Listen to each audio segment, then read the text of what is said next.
If your mind starts working against you today, help is close. A name for what's happening, a diagnosis, a pill that rebalances a chemical, a therapist who's seen 100 cases just like yours. You might not even need to leave your house. You can have an appointment on a screen by tomorrow morning. Mental illness for you comes with a paper trail, a word, a treatment plan. For nearly all of human history, none of that existed. There was no diagnosis, no chemical explanation.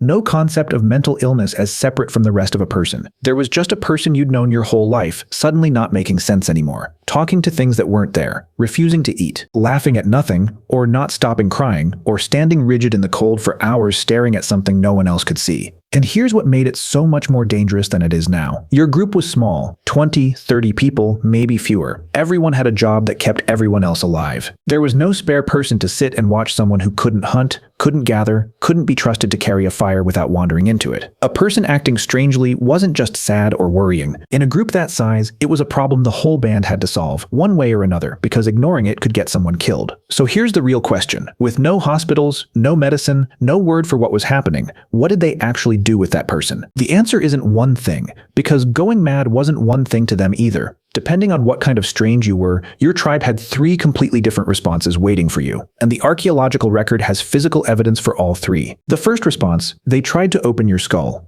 This sounds like something from a horror film, but it's the best documented ancient response to disturbed behavior we have. It's called trepanation, cutting, scraping, or drilling a hole directly into a living person's skull. And it is the oldest surgical procedure we have physical proof of, showing up independently in cultures with zero contact with each other, on every inhabited continent, starting at least 7,000 years ago, with some estimates pushing past 10,000. The logic wasn't insane given what they knew. If someone had violent seizures, or heard voices, or behaved in ways nobody could explain, and there was no wound, no fever, no obvious cause, the belief across unconnected cultures converged on the same idea. Something was trapped inside the head. Pressure, bad blood, a spirit that had gotten in and couldn't get back out. So you let it out. What should genuinely stop you is the survival rate. This wasn't a death sentence dressed up as a cure. Archaeologists can tell a patient survived because the bone around the hole shows new growth. The skull was healing. In Peru alone, over 10,000 trepaned skulls have been recovered. And in some samples, more than half the patients lived. Some skulls show 2, 3, even more healed holes in the same person, meaning they went through this more than once and kept coming back for it.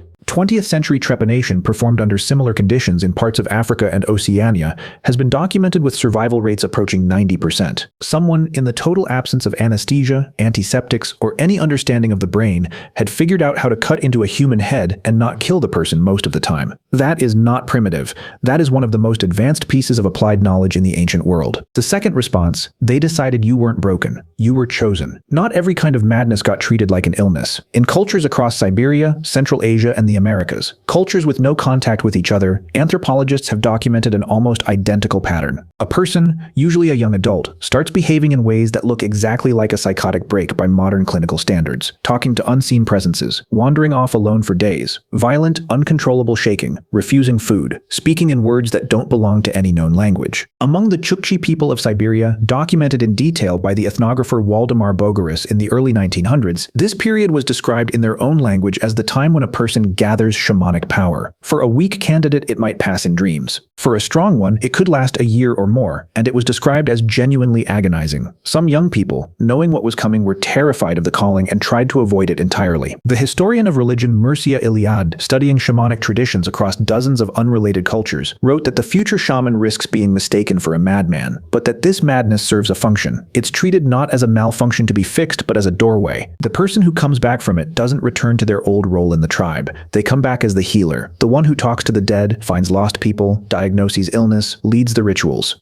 The tribe's single most important spiritual position was, in case after case, filled by the exact kind of person a modern emergency room would now describe as in psychiatric crisis. The third response, they simply didn't let you die. And then there's the evidence that has nothing to do with curing or explaining anything at all. Just refusing to let go of someone who could no longer contribute. In Shanidar Cave in Iraqi Kurdistan, archaeologists found the remains of a Neanderthal man, now called Shanidar I, who lived roughly 45,000 to 70,000 years ago. He was blind, or close to it, in one eye. His right arm had been broken so badly it was likely amputated near the elbow, long before he died. He'd lost most of his hearing. By any calculation of what a hunter-gatherer group needed from its members, he should have been abandoned or left behind decades before his death.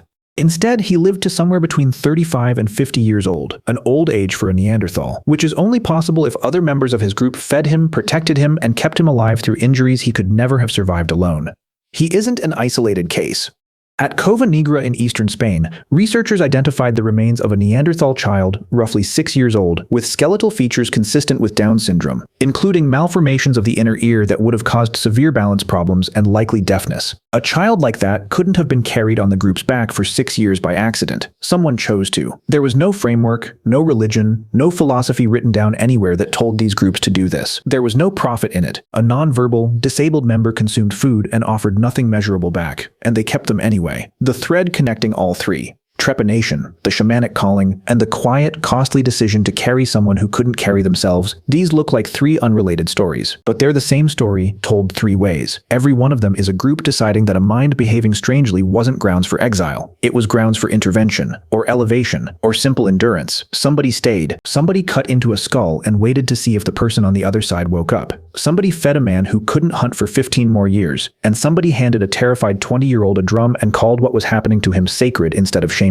And if you trace it forward, a huge amount of what we now call medicine, religion, and psychiatry all run through this same route. The surgeon who opens a skull today is doing, with better tools, exactly what someone in the Neolithic decided was worth the risk. The idea that a crisis of the mind can be the origin of a person's greatest purpose, instead of the end of their usefulness, didn't start with modern therapy. It started around fires, in societies with no word for mental illness at all. So now look at yourself. You live in a world that finally has the language for what's happening when a mind stops cooperating. A diagnosis, a doctor, a door you can walk through when things get bad. For most of the people who ever lived, that door didn't exist. What they had instead was each other, a hole cut carefully into bone, a drum handed to someone shaking with fear, a body carried for decades that offered nothing back but its own survival. You don't have to guess anymore whether you'd be helped or left behind. They already answered that question. One skull, one calling, one carried body at a time.